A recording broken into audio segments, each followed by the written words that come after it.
For more than a decade, Nathan Hogg has found ways to make a difference in his community, from starting a workforce program as a teenager to serving in student government at IU East and interning at the Indiana State House. Hogg has made community service and advocacy a central part of his life. As he prepares to graduate from IU East, he's reflecting on where that work has taken him, what he's learned along the way, and why he believes making a difference starts with listening. In this episode, we talk with Nathan about community, leadership, finding your purpose, and creating space for the next generation of leaders. Slow down and join us for this conversation. And just kind of describe yourself and a little bit about your background. I've done a lot of different things out in the community, served on several nonprofit boards. Um, I've done my own kind of nonprofit work, really involved with the IU East campus. Um, I serve on student government. I was a nominee for student trustee. So if I had been elected, I would have been the first student trustee from a regional campus to serve on the board of trustees at IU. And that opportunity ended up leading me to serve at the Indiana State House, working in the House of Representatives. So that was a unique opportunity for me and got to learn so much about the way our government works. I've done stuff on the local level, state level, and just so thankful for all those opportunities. Can I ask what originally sparked this interest? Well, honestly, I don't know if we ever quite have it figured out. I feel like for me, I'm always in this moment of always trying to figure it out, right?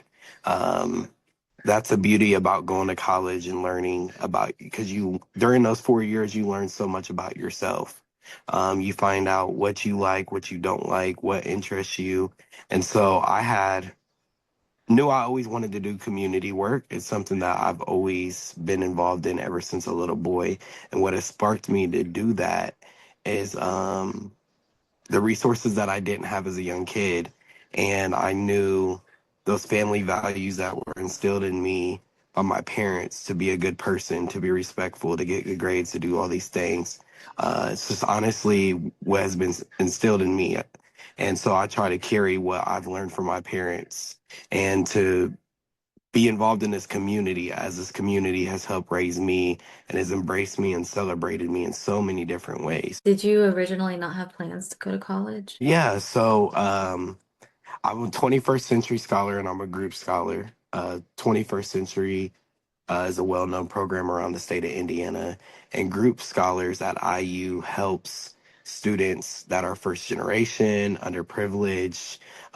It helps you get a foot in the door at the university. It's a summer bridge program I was able to take part of. So I knew I wanted to go to college. I just didn't know what I wanted to study, what I wanted to do, because I'm only the second person in my family that's been to college. So it's something that I take deep pride and joy in now that I'm a senior, looking back and reflecting on all those years. That scholarship, is that what opened that opportunity up more for you and your journey in choosing a college? What started the journey of going to college is just kind of those strong mentors in my life and those people in my corner who wanted me to succeed and wanted me to do good. Actually, a big mentor of mine, Yemi Mahoney, had called me. I didn't even know anybody at IU East. And Yemi Mahoney um, reached out to me on Facebook and said, "Hey, I want you to take part. I've seen what you've been doing out in the community, and I want you to take part of this group scholars program." And so I did it, signed up, and it ended up being the best experience, one of the best experiences of my life, because I got connected to faculty, I got connected to resources. I rekindled with my best friend. Of many years through group scholars. So it was a really good program. The chancellor was new, so I have had many opportunities working with the chancellor's office, um, done a lot of work in student affairs, and some of my other community involvements have been the NAACP. I serve on the NAACP as well. I'm a member at Mount Olive Church. I've done some stuff with Christian Connectors, which is just a small group of people like-minded people that get together on Fridays and we talk about how we can make our community better. Um, Obviously, a member of the NAACP. I'm a founding member of the Black Legacy Project of Wayne County, and so what we do is we archive and restore and promote African American history within the community. I'm on student government at IU East. I'm the chair of the elections committee at East, and I've done stuff for community outreach. I'm a member for the American Foundation of Suicide Prevention. I'm a certified community health worker for the state of Indiana and part of the association. I've done stuff with, I'm just kind of naming these off. Um, I've been a member of the Richmond Community Schools Strategic Planning Committee, so help shape the strategic planning for the school corporation. A volunteer at Gleaner's Food Bank. I've served on the Community Health Needs Assessment at Reed, and I was, again, an intern for the Indiana Black Legislative Caucus, specifically in the House of Representatives. That's a lot. So a lot, yes, a lot. Um, what has kept you, why do you continue to get involved in things, and how are you able to manage all of those? It's definitely hard at times, but I like to keep a my close relationship with God, and I know that I'm doing His work every day. Every day I'm doing His work, and I know that I'm often a voice for those who don't have one, and so that keeps me going. Being able to navigate these systems, being able to be in rooms that other people can't, standing on behalf of the people, advocating for those people, being an organizer for those people that don't have a voice, and that's what keeps me moving.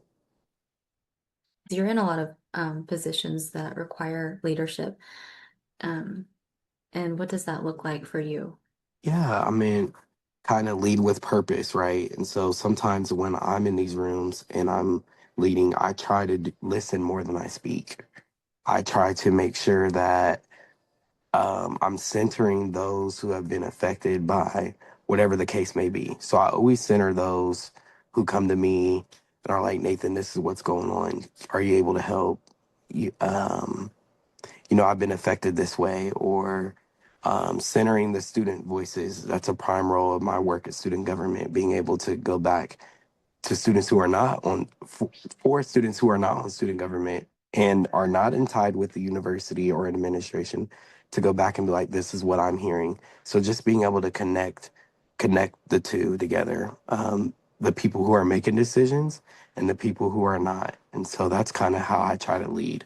Listen more than I talk, serve openly, make sure that I have a presence at the tables that people are not at sometimes, and make sure I have a strong presence out in our community. What motivates you to continue getting involved and to continue listening to these community needs and talking with people? These organizations sometimes can miss the mark, right? I feel like a lot of times we think we know what people need, and that's not always the case. So again, I for my work, as I try to center those people, bring those people into conversations. And it's been successful. I mean, I've carried even that work on into the state house. I got to see it front hand when my representatives that I worked for would make sure that they listened to their constituents, that they were showing up at community events, and I've taken some of that home with me back to Richmond. And just to make sure, like I said, again, I keep talking about listening before I speak and making sure that I'm clearly able to understand what the people need, what these organizations need, and how I can use my skill set without burning myself out to connect the dots in the community. How long did you intern at the State House? Yeah, so I got to intern at the State House for 3 months. I did an internship and it was through IU East, and got to intern for 3 months. I lived downtown on the IU Indy campus, and got to meet just so many different people in community. Um, I got to learn about the legislative process, how it works. Um, I'm just trying to think. It's been I got to sit in on important meetings. I took a lot of constituent calls. I got to work with a lot of different organizations and advocacy groups. And I got to hear people, right? Like hear people's real needs. This is what our community needs. And so to be able to amplify those voices, to the people that are higher than us, was something that I never take for granted. We can learn about the ancient philosophers, we can learn about the governmental structures, but as we see the rules change 24/7. And so being able to be into that system and to see um, how things truly work and, I say it all the time. People have even asked me, there is more bipartisanship that happens at the state house than not. The news is going to talk about those hot topic issues that keep people divided, but being there and watching and looking at all the house sessions and following the policy, you see that a lot of those bills fly out of the House 99-0. They fly out of the Senate signed into law. So there's a lot more bipartisanship than what people realize, but you have to be able to follow it. And again, it's not always those hot topic issues people are not always going to agree on, but just finding common ground and being able to, find out what's best for the community or the state as a whole. And those leadership skills, those communication skills, those um, negotiating skills aren't always something that you're going to learn it in a textbook. When did you first start getting involved with organizations in the community? Was that when you first joined college as a freshman? Oh no, I've been doing this work since I've been 12 years old. I've been doing this work for a very, very long time, probably over 10 years, well before I even could even get employed anywhere. Um, again, just not having the resources, not knowing what's out there.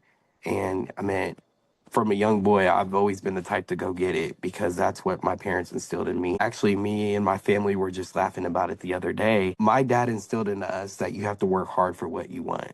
And so, one thing that he would challenge us to do is pool season, for example. I really like to go into the pool. So my dad was like, hey, get, share get some of the money together and I'll, split it half. So showing responsibility. And so one of the first ways that I've been able to get involved is used to do lemonade stands. I used to sell shoe cleaning kits. I did cheesecakes in jars, like any little odd job that I could get to make money to go to the pool, I absolutely did. And then my first job was at the Leland Legacy. I started there when I was 14. And one of my first community events that I held, probably at 14 or 15 years old, for the Alzheimer's Association, we held a big lemonade stand and I donated a portion of those proceeds to the Alzheimer's Association. And the residents at the Leland were able to buy the drinks, they were able to help. And it was great. Was gonna ask if you could think of a specific memory from a young age that really sparked that drive. Would you say that is one of those memories that you have? Two kind of spark my mind. One is obviously the lemonade stand with the Leland. And then once I really, really started getting involved was when I was about 16. We had I got involved with an organization called Future Achievers with Carl Reinhardt, and we had a company called Wayne County Cares. It was another nonprofit called Wayne County Cares, and their idea was to bring community leaders and students into the same room. And so they had all these different breakout sessions that you could join. I ended up joining workforce development and I had no idea what that meant at that point in time. But I joined it because I knew when I was 14 and I worked at the Leland, people would always ask me, hey, how did you get that job? Can you help me get a job? And so I had already been doing that kind of work. And after being connected with those adults in the room, maybe about 2 weeks later, it kind of birthed Hog Helps. And so I'm not sure if you've ever even heard of that, but I started it while I was in high school. And the whole idea of Hog Helps was to connect young people to opportunities in the workforce. And I had a website, help people get jobs. And that really, really sparked my community involvement. When I put it on Facebook, I didn't realize I didn't think it was going to go anywhere. Well, when I woke up the next morning, it had over 300 likes, had a bunch of shares. I'm getting invited to go to luncheons with the Chamber of Commerce. So, like, really, think about this at 16, it's just kind of sparking you, and you're like, oh my gosh, it was an overwhelming experience because I had been doing this work for a long time, or a couple years I've been doing this work, and it kind of was just word of mouth. But once decided to take that leap and start that, it sparked and changed my life. There's still a program at the Boys and Girls Club that was built off of my labor. It's called the WIN program, and that was a joint effort by Hog Helps, myself, Future Achievers, and Boys and Girls Club. And they have a program there that helps students get connected to the workforce. They do job shadows. We do mock interviews. So that I'm not involved anymore, but that was due to what I had started. And so I'm thankful that my impact, even though I don't do that work anymore, my impact is still being rippled out throughout the community. You said you're a founding member of the Black Legacy Project. Yeah. Can you talk about that a little bit more? Yeah. So the Black Legacy Project is its own 501(c)(3) nonprofit organization. And um, again, it's just to archive, to represent, to organize, and to energize people about the lasting legacy of African American history in our community. And so Marlene Lindsay's the president, and one thing that she found is she went to the museum one day and found that there were no African American representation at the museum. And so she called a group of us, and a big focus for her was to make sure that young people were represented. So she called me and said, hey, would you like to join my organization? And I did. The organization is going strong. We got our nonprofit status, I want to say in 2023, but the organization started in 2020. So 6 years later, still going strong. We've held Juneteenth celebrations, Black expos. We have a website. We do educational stuff. So we go into, or we partner with IU East, we partner with Ivy Tech, we work with the schools. We have our own office now, so continuing to build on to those ancestors that stand, or we stand on the shoulders of those ancestors. And so I'm thankful to be in that work with my sisters in service, my sisters and brother in service, and to be able to highlight that history. You received the 2024 MLK Building Bridges Award. Mhm. What did that recognition mean to you? After following the work of Dr. King for so long and really taking the time to study and learn about him, in one of his readings, he talks about where do we go from here, chaos or community.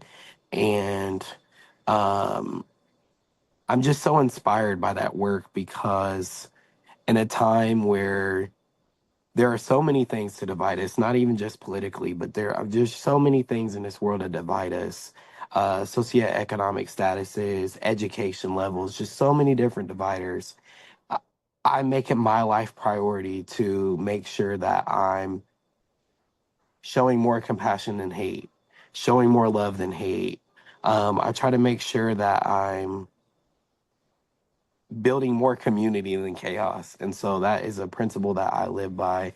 And again, just to know that I stand on the shoulders of so many people that have come before me and in this line of work. My late grandmother, was a community activist for a long time. The mentors at IU East, Yemi, is just such a great person.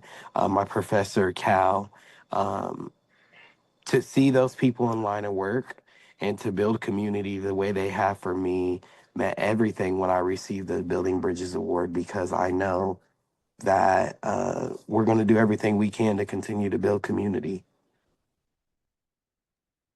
How would you describe this season of your life? At one point, I got asked the same thing when I did a newspaper article, but it talked about one of self discovery. And so that continues to ring. Um, Finding myself, understanding what I love, what I care about, and being able to prioritize. Hang on, let me think about that. I don't want to say prioritize my peace, but to know that I can't do everything all at once. And so being able to prioritize what I'm passionate about, and then giving room for other people, other young people, and people younger than me a chance to lead. And so one thing that I do is I encourage my friends to get involved. I encourage younger folks to get involved. And so I'm making sure that a lot of times in these rooms, I'm the only younger person in these rooms. And so I have to make sure I have a moral obligation and responsibility to make sure I'm not the only one. So when I kick down these doors and when these doors open up for me, I have to make sure that I'm bringing in other young people, other people with experiences to come through these doors. So that's what I would say the season of life is bringing right now. Just more connecting, more more community building. What are you continuing to learn about yourself?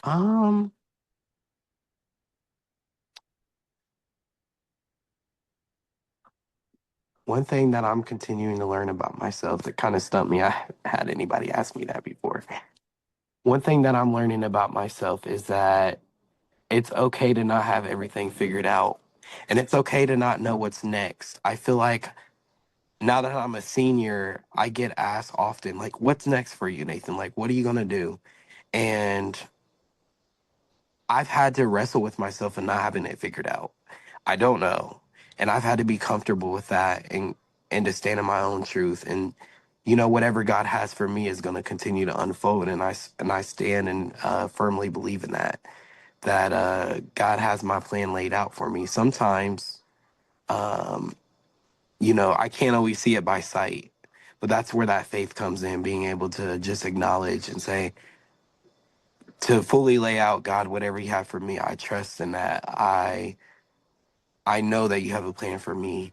And so I'm continuing to learn more just about education and what that might look like for me, graduation, what's these next steps to make it across the finish line in May. I'm learning who's for you and who's not. I mean, there's just so many life lessons that I've been able to learn in this past year and a half, even at the state house, to never be afraid to jump into opportunities. I think it was scary for me to go move into a new community that I didn't know or didn't know anybody, but I can tell you that's one of the best decisions I made to step outside my comfort zone. So that was another big life lesson that I've been able to learn and continue to learn. Step outside your comfort zone, because had I not stepped outside of my comfort zone, I would have never been able to find the community that I've been able to find in Indianapolis, being surrounded by strong mentors, meeting state legislators, meeting a whole new group of friends. Because I was the only one from the east central part of the state. Everybody else is, from went to IU Bloomington, Indianapolis, lived in those bigger cities. And I was representing East Central solo, and so being able to connect again, and to take the community with me was something that I will always cherish. Do you think stepping outside of your comfort zone is how you will choose what you want for your future? Yeah, And stepping outside my comfort zone and being able to trust when I can't see.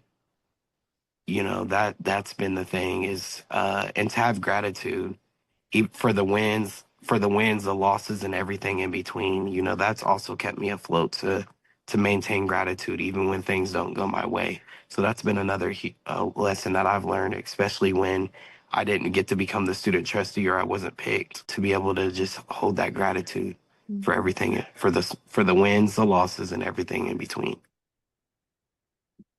I was curious to know if there is an issue or a need that you think deserves more attention in the Richmond community. Yeah, I mean, there's a bunch of them. With my work with the Reed Health Community Needs Assessment and just being out in the community as a whole, obviously of the wealth gap, the low wages around our community, the sometimes low wages. More often than not, if you get a job at a factory or a school or something like that, you're good. But those low wages, food insecurity continues to be a hot topic for me. Housing, mental health, access to healthcare, that's probably a huge one for me.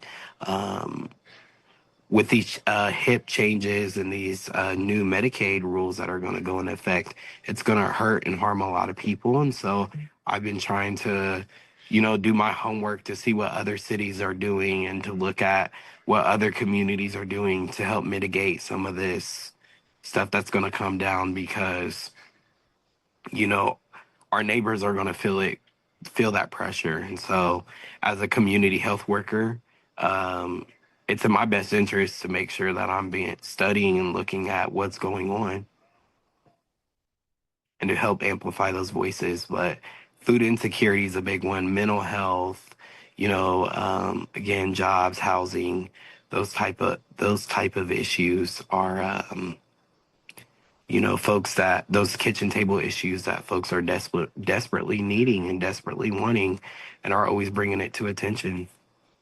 Do you have a main message for people in the community? Honestly, my message to in the community would just to be, um, again, kind of keep hitting on it, lead with love, lead with purpose, to take time to listen to more than we speak, and especially in these times, um, to be a good steward out in the community, and to take advantage of those opportunities that are given, because sometimes we never know where those opportunities are going to take us, and to just make that leap. Um, it might be the best thing that happens to you or the worst, but only time will be able to tell. I try to just encourage, and like I said, not only I'm thankful that space has been created for me, but I do everything in my power to create space for others. And so I'm going to continue to be doing that work, creating space for others, because um, this work can't be done solo. It can't be up to a group of people. It takes a group effort to really make change and to make sure our voices are heard. And so we'll be continuing to do that work. I hope you enjoyed that conversation with Nathan. There are plenty of stories just like this one on thehometownheadlines.com. Stay kind, stay connected, and keep looking for good.